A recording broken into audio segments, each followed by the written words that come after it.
Welcome, everyone. This is an all new episode. It is a continuation of the last episode where I started my healing journey. So, this is part two. And yeah, I'm excited to continue the story with you. And a lot of people have been coming to me and saying, "Oh, we want to hear more. We want you to continue with your journey." So, yeah, here I am. This is not a space that I've created to try to bash my husband because he's no longer alive to speak for himself. But this is a platform that I've created to share my story. And that means standing in my own journey as well and in my own truth and letting you know the areas that I struggled with.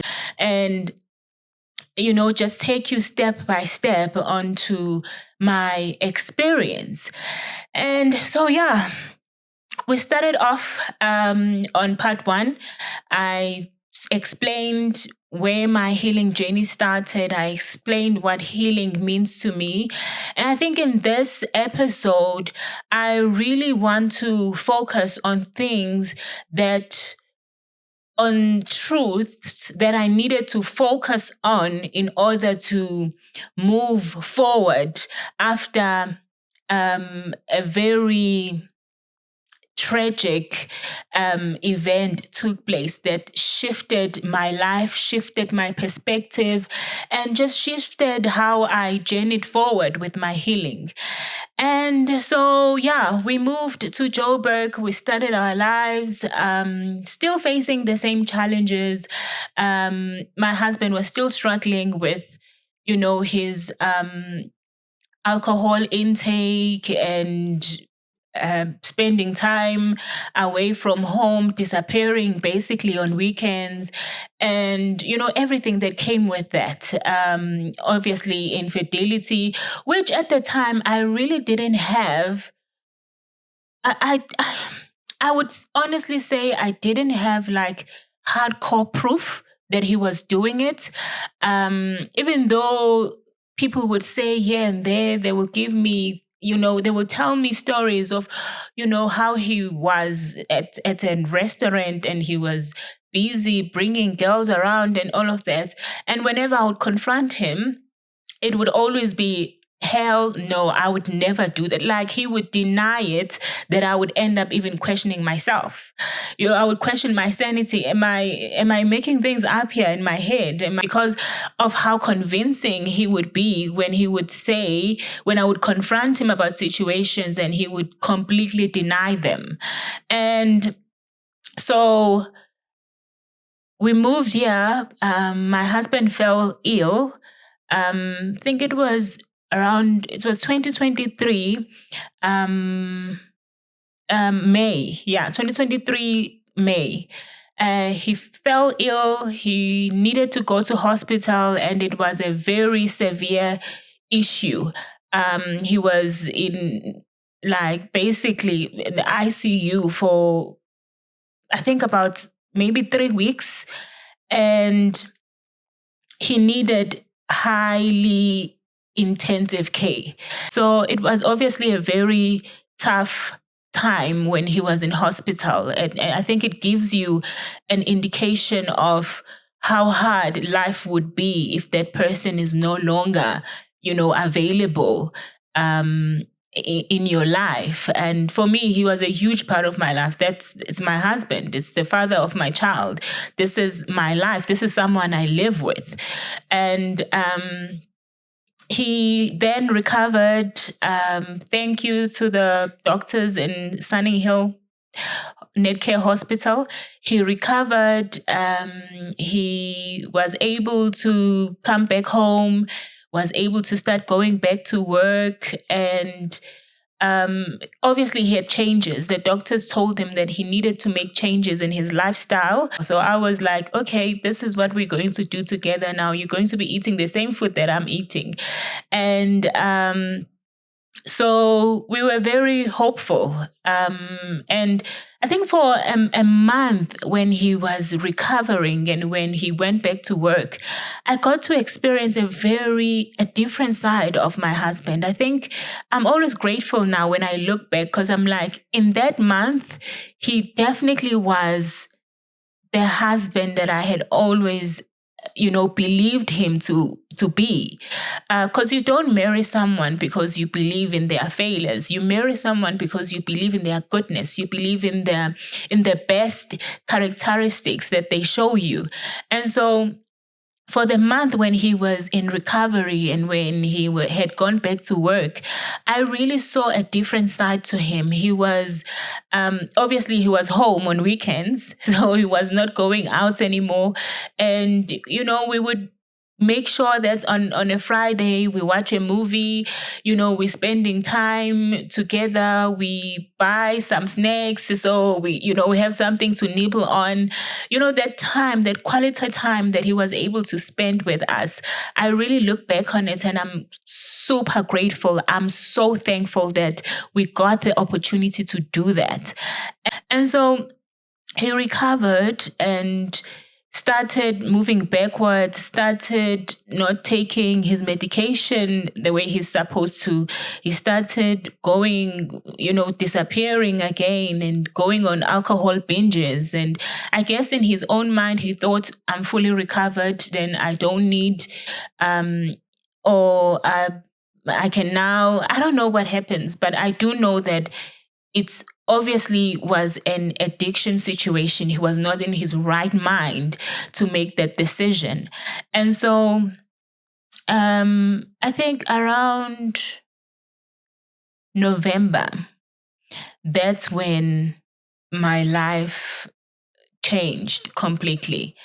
In November 13, my husband passed away.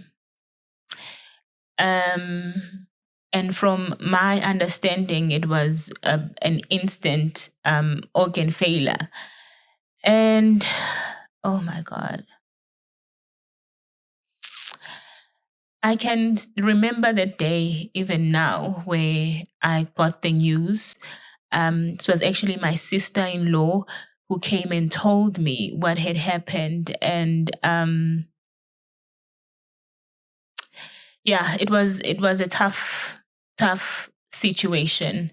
We had gone through a lot, and I think the day before it happened, obviously it was a Monday. Yeah, it was a Monday morning when I got the news of his passing. And before it happened, it was obviously it's a weekend, so he was doing what he did, which was to disappear and not be known. And so we had a rough weekend where he had disappeared and then came back the next day and made promises to me. This is what I'm going to do. This is what I'm going to do. This is how I'm going to change.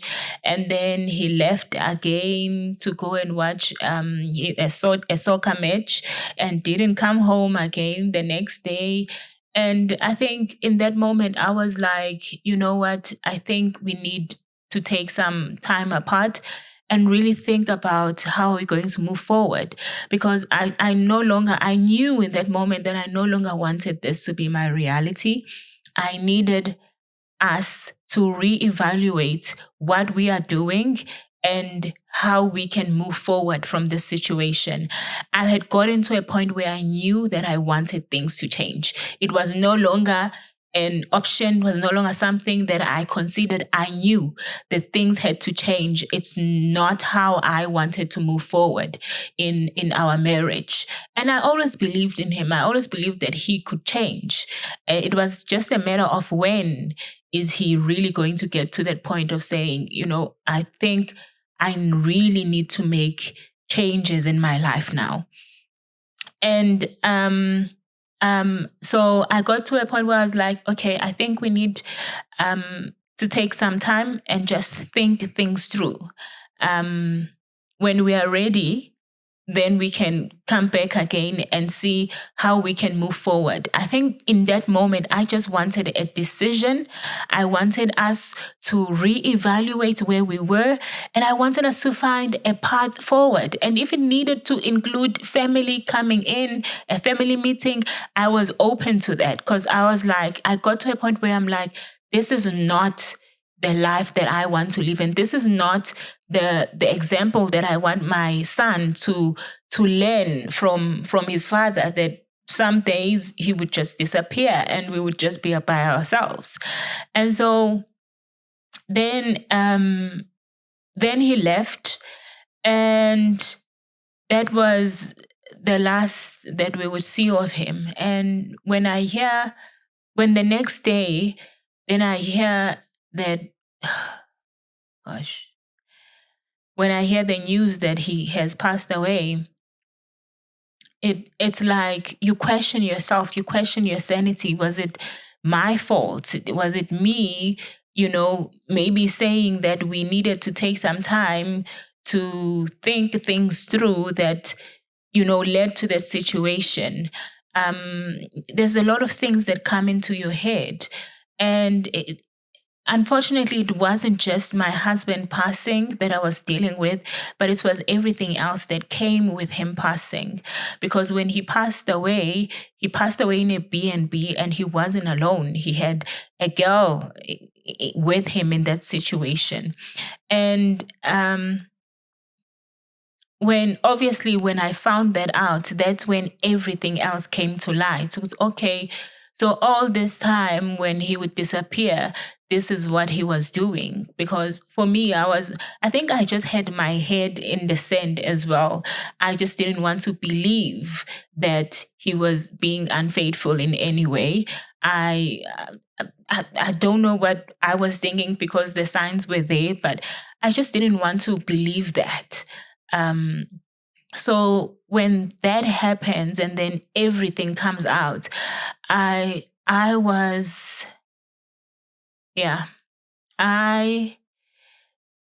in a very dark place. I've lost my life partner. I've lost the father to our son. I've lost the person I've been with, the person I've dedicated my life to. And also, this is something else. Here's something that was added in the situation of realizing that, oh, okay, so he had been unfaithful. Like, I remember saying to myself, why wasn't he alone? Couldn't this had happened at least by himself, which is also kind of selfish. I think I was just thinking about myself and the shame that I was feeling and the embarrassment and all of the things that came with finding out everything about the situation. So that was a very challenging moment for me. I think when that situation happens, when you lose someone you love, you just are able to put things in different categories. You take on what the moment brings, which is a loss, a grief. Nothing will ever take that away. And you deal with things as they come. I remember for the first 3 nights, I wasn't sleeping. I was busy on my Instagram trying to find the girl, trying to find who she was, what she looked like. I don't know what that was going to give me, but I was completely obsessed. I couldn't sleep. I would be awake the whole night. Going through my Instagram, going through Facebook, trying to find clues and things that will pinpoint the girl. And the family members, other family members saw her, but I'm grateful in this moment that I didn't see her. I'm grateful that I didn't meet her, because I don't know what I would have done in that situation, facing her face to face. But I also quickly realized that she was never the enemy. She was never the problem. You can't blame people. I think it's easy to blame people when we are dealing with betrayal. So we blame the other women and say, oh, why are they with a married man? I don't know why she was with him. It was between them. But my expectations were towards my husband, not other people. Other people were just brought into the equation, but my expectations and my life and my hopes were towards my husband. That's the person I married. And so this was something that was a real challenge for me. For some reason, I struggle with the idea of my husband being unfaithful, being intimate with other women. I struggled with it. It broke me down to a core. So here I am dealing with the fact that my partner in life is gone. I'm here now raising a child by myself, and also dealing with the fact that there's betrayal here. And there's things that are now coming back into my mind where I would ask him something and he would make it seem like I was creating stories, where he would make it seem like I'm not trusting him, and everything now is coming to light, and he's not here anymore to answer those questions. I knew that I needed to heal.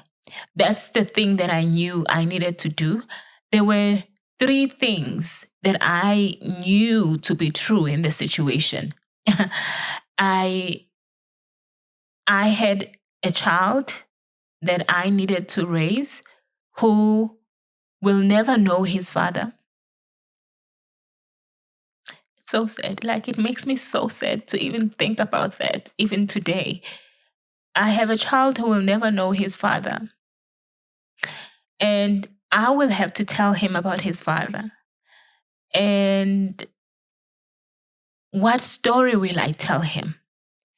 And I think that was the one truth that really enforced my healing. I knew that I needed to heal from this because of that one thing of what story am I going to tell my son about my husband? Because if I don't heal, I'm going to tell him a trauma-infused story. I'm going to tell him a story that speaks to my pain and my hurt.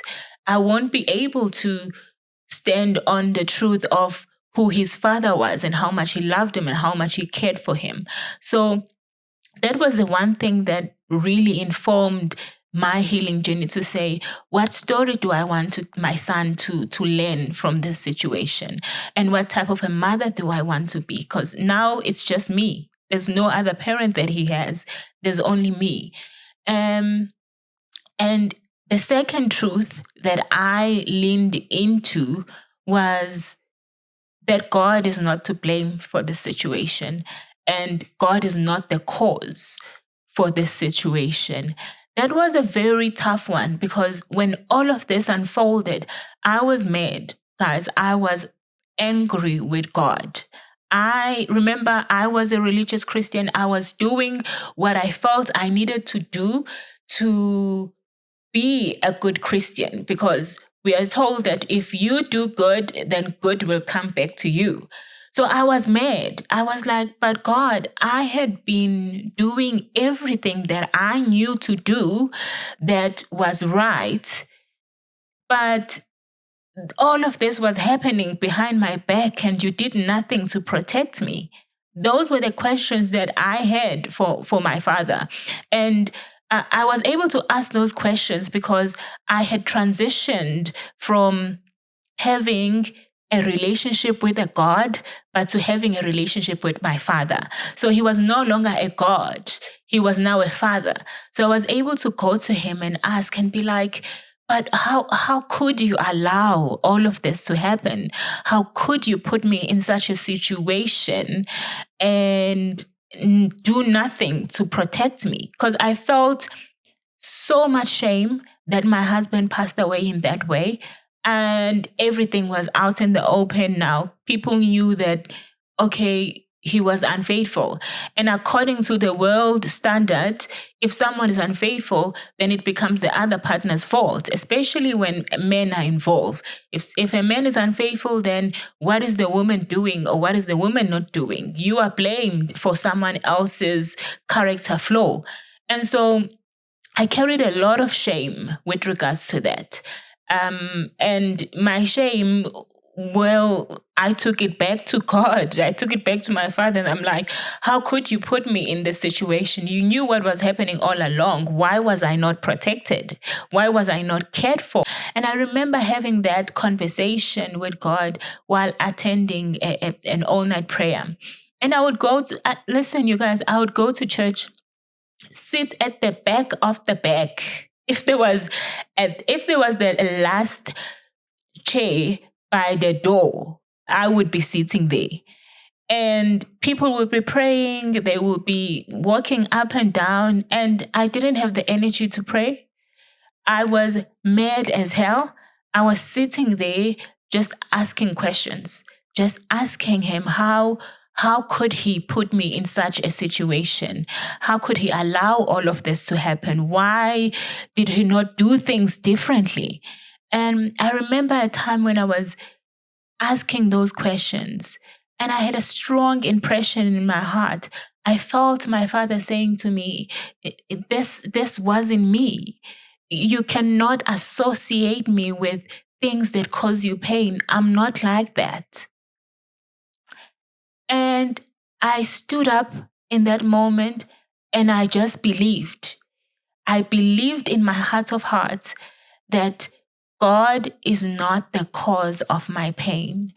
And it's hard for people to, I know it's going to be hard for people to hear this and receive it because we've been taught that we go through situations because God wants to test us. He wants us to grow. He wants us to learn and be strong so that we can be a living testimony and heal other people and guide other people. That's what we've been taught. We've been taught that suffering is God's doing, basically.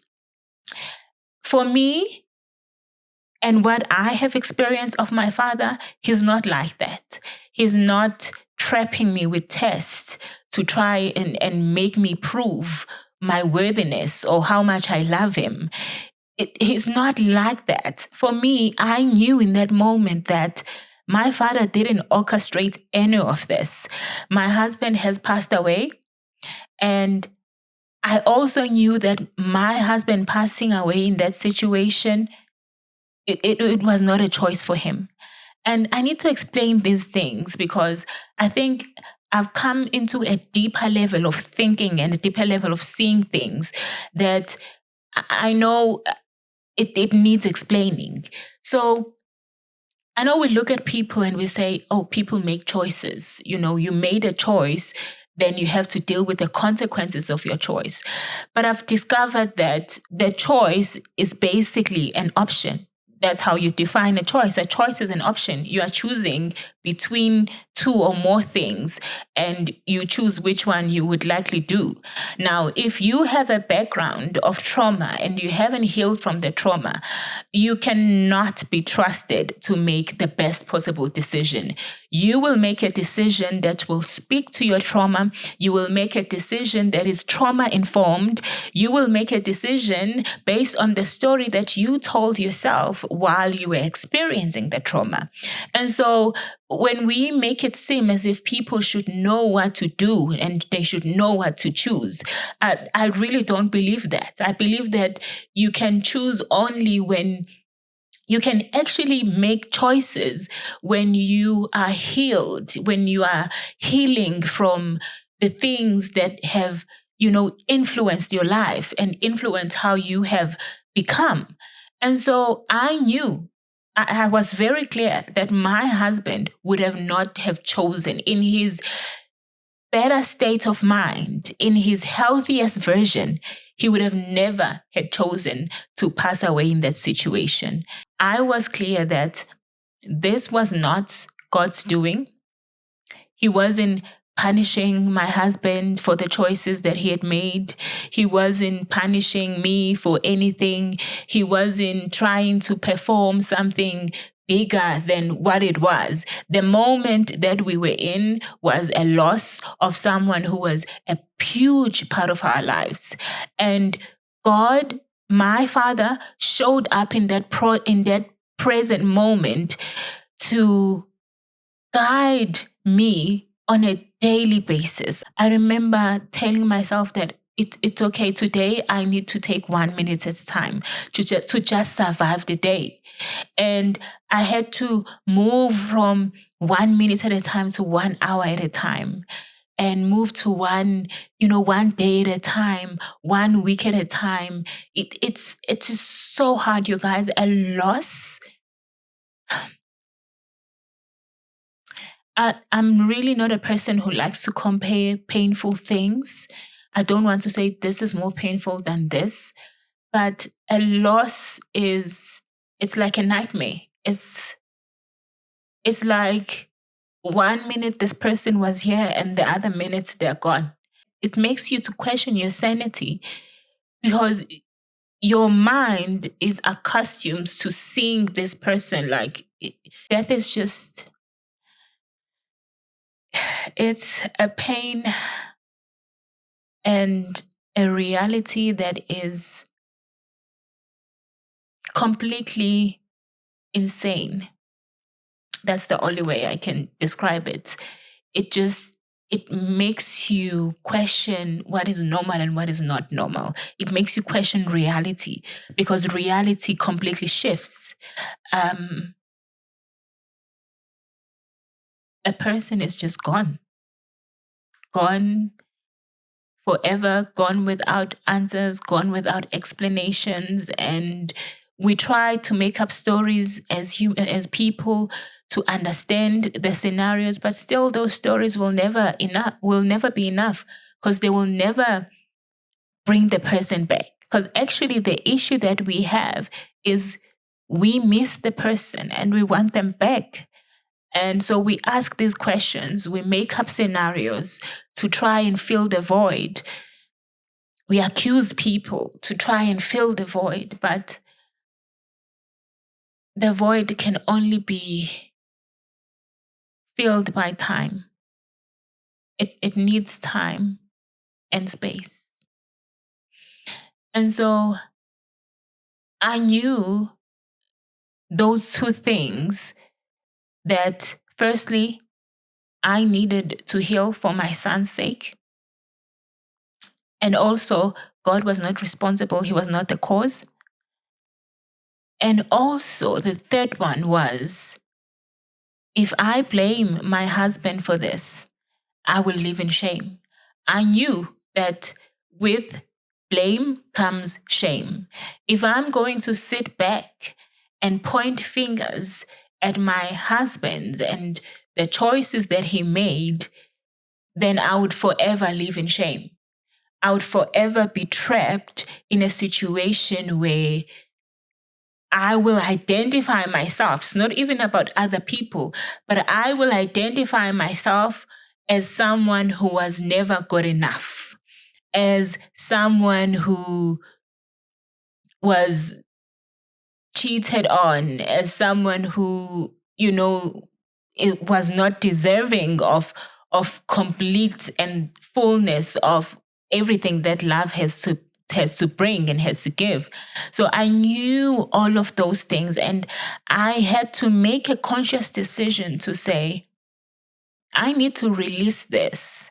If I'm not able to shift away from blaming my husband, I will never be able to release this shame. You have people talking to you and telling you that, oh, oh, what a shame it was that he passed away in that way. And they don't realize that when they make those statements, they're also shaming you because you are part of the scenario. You can't shame my husband and not shame me. We were one. We were living as one. We were moving as one. And so I had to shift my mindset. I quickly had to shift the way I was looking at things and begin to look at them differently.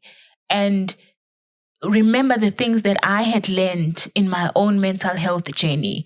Remember the people that had guided me in my mental health journey. I remember listening to a sermon by Dr. Anita Phillips, where she was talking about mental health and how people in the church are struggling with mental health and how it comes from our hearts and then it moves on to our behaviors. And then we find ourselves struggling with things that we are ashamed of and things that we don't want to do, but have become a habit in our lives. So I knew that whoever I had to listen to in that moment was someone who was going to guide me to move away from a place of blame. I knew that I did not need people who were going to be sitting there telling me how my husband was never what he was supposed to be, how he made the wrong choices. I was very clear that that was not the message that I wanted to listen to. I needed and I chose to listen to people who understood that human beings have shortcomings, that human beings struggle every now and then. We do things we are not proud of. We say things we are ashamed of. We live a life that we are hiding ourselves from, but we live it anyway because of mental health, because of our struggles, because of the things we've been through and how we have learned to numb ourselves. And so I needed to quickly understand that this was something that my husband felt like he needed to do to deal with his own emotional issues. It was never about me. It was not a matter of what I could have done or what I couldn't have done. This was his journey that he needed to experience and grow from in this life. And I quickly also had to understand that if he was in his healthy mind, he would have never had chosen that type of a situation. And so I had to stick to that message in order to free myself from the shame of the situation. I had to know that he dealt with his own issues the way that he dealt with them. It was not a reflection of me. It was a reflection also of his own human struggles. He also had experienced a life that I didn't know before I met him. I experienced my own life that I can only account for, which was having my own abandonment issues and things that I was struggling with emotionally. And so I needed to come into that space of realizing, okay, this is something that he did. It had nothing to do with me. It was a reflection of his own struggles, and move forward from there. And to be honest with you, it wasn't easy because we live in a society that every day you watch something on TV, you hear people talking, a friend of yours can easily say something that will trigger you. But I've come to realize that we all have our own struggles. I have I have my struggle with my shopping, addictions. I had my own struggle with porn addiction before, which thank God I'm no longer there. But I did have that struggle. And so we all have our own struggles and we deal with life in different ways. And so I'm not sitting here excusing people who are cheating. I'm not. And I'm not sitting here saying, oh, if your partner is cheating, then you must stay. I'm saying this is how I experienced it. And I'm going to sit here and lay it all in front of you so that you can know that you have options, so that you are empowered to say, okay, this is not the only route I have to take in this situation. I can also choose this. I will never say it's just because I went through what I went through and I was able to go to crash out, completely lose myself in my marriage, but I stuck in it. I'm not going to sit here and say you must stick in a situation like that. And I think that's something that I really struggle with when it comes to a church situation, because I feel like in a church, women who stay in marriages where their partners are unfaithful and not treating them well, they are praised. You know, you hear pastors saying, oh, this is my wife, this is someone who is stuck by me and stayed by my side when I was doing this and this and this. But the women who are secure enough to say, the first time when you cheat, they're out the door, we don't praise those women. We pretend as if they never existed, but they existed. They are the ones who were healthy enough to say, I'm not deserving of this. My father doesn't want me to be in this situation. And separating from someone doesn't really translate to a complete divorce. It's just about saying, this situation is too much for me. I need to reconnect with myself. And you also get to allow the other person an opportunity to change.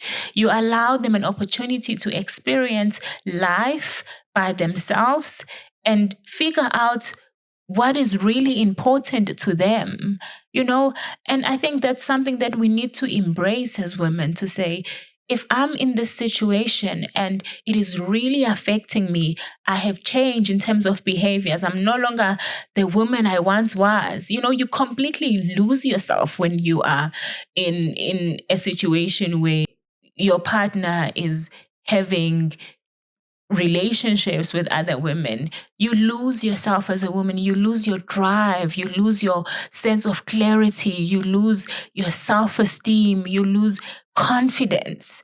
And as long as you remain in that situation, it's going to be hard for you to get those things back. But when you separate yourself from the situation, you allow yourself a breathing room to say, how can I move forward with this, with what is happening, but holding on to myself, holding on to the appreciation that I have for myself and becoming the best mother that I can be. I really do believe that we need to consider different options apart from just being that woman who stayed. It's good that you stay. It's great if your partner somewhat changes down the line. But what life have you lost? Because you are going to lose something. You are going to lose yourself in it. You're going to lose your dreams. I remember I used to be a passionate, intelligent, zealous woman. I had dreams. I had big dreams. I think those are one of the things that maybe attracted my husband to me, because I was independent and I had these big dreams. And whenever I would tell him about it, he would be so excited for me. And it's also another thing that attracted me to him, because I'm like, he's not offended about these big dreams that I have, but he's willing to support me to become that. But then when I was now stuck in a situation where I completely lost myself, I lost purpose in life, I lost my drive, I lost my confidence, I became something that I couldn't even recognize. So you stay in the situation because you want to prove to yourself that you are a good woman, but then you lose yourself in the process. You lose your dreams, you lose your passions, because it's hard, it's draining, it's going to take something from you.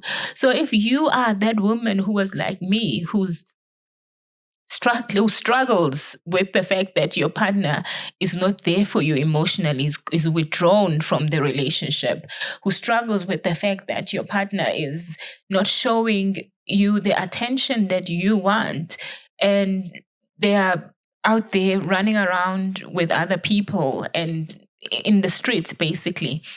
You don't have to ignore that. It's a valid feeling. You are valid in those feelings of abandonment and hurt and pain. And you are also empowered to do something about the situation. I look back at my marriage, I'm like, I would never change anything about the situation because it has led me to where I am. I'm grateful for my husband. I'm grateful for our child.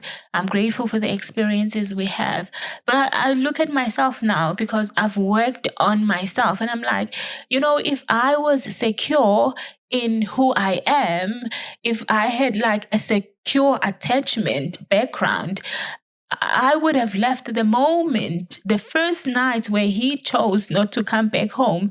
I would have said, this is not how I need to move forward. This doesn't work for me, and also if he was securely attached himself, he would have left the moment he also decided not to come home, because I think that was a moment where he needed to realize, was okay, maybe I'm not ready for a commitment. He cheating doesn't make him a bad person. It makes him a person who possibly wasn't ready to commit. We both love the idea of being married. It sounds good until you get in it.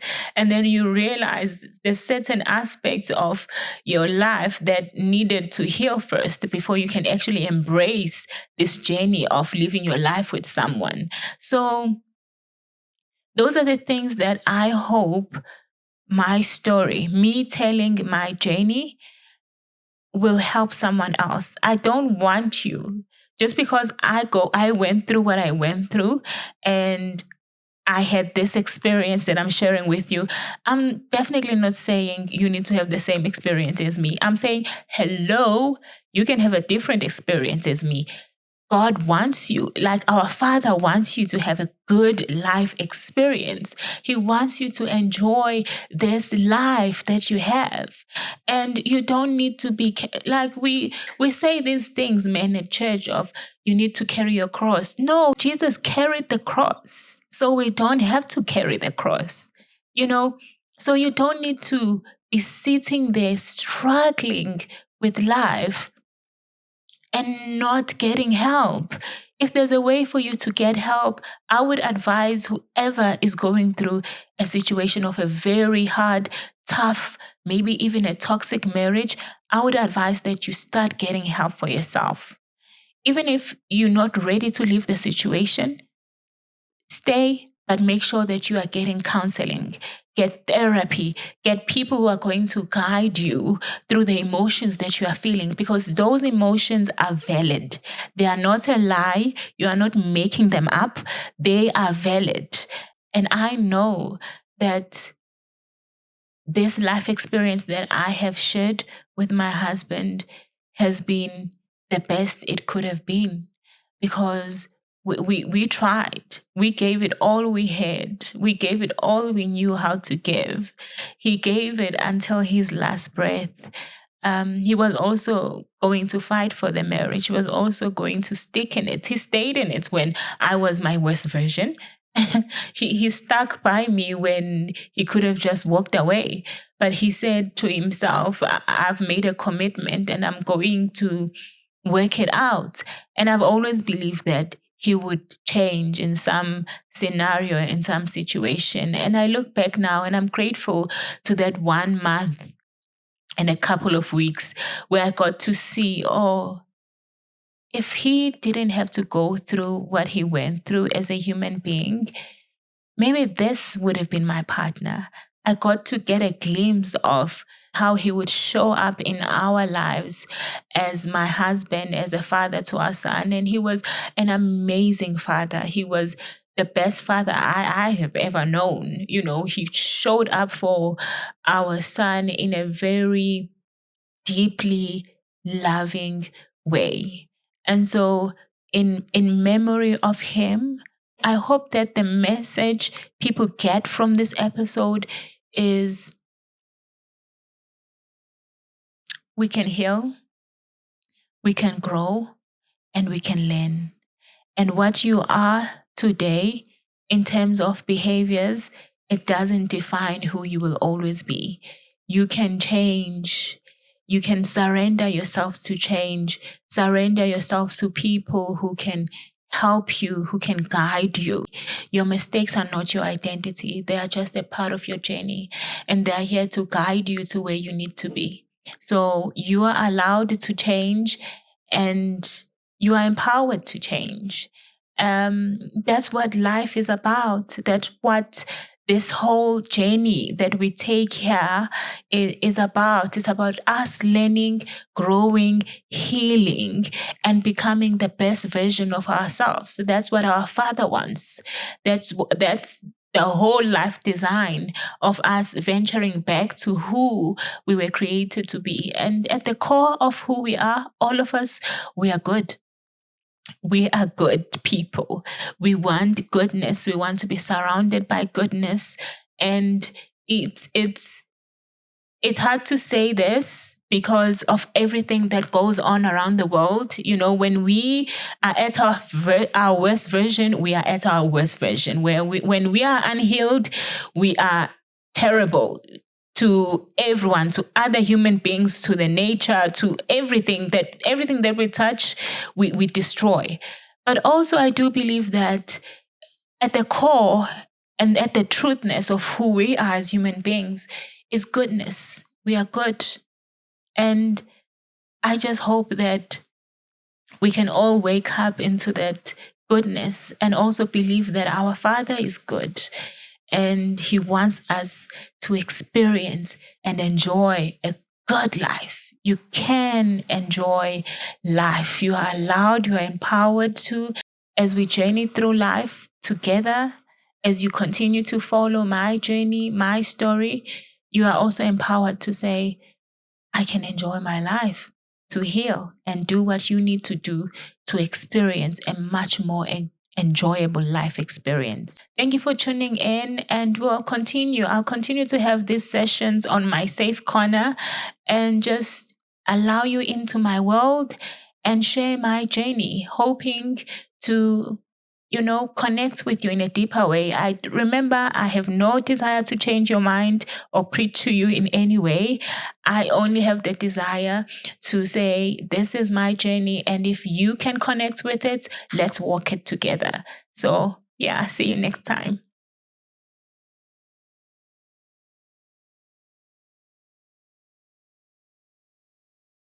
Hi guys, I absolutely love making these videos. I enjoy doing it. This is my passion, and I want you to continue to experience them as well. So please just make sure to like, subscribe, and share so that I can continue to do what I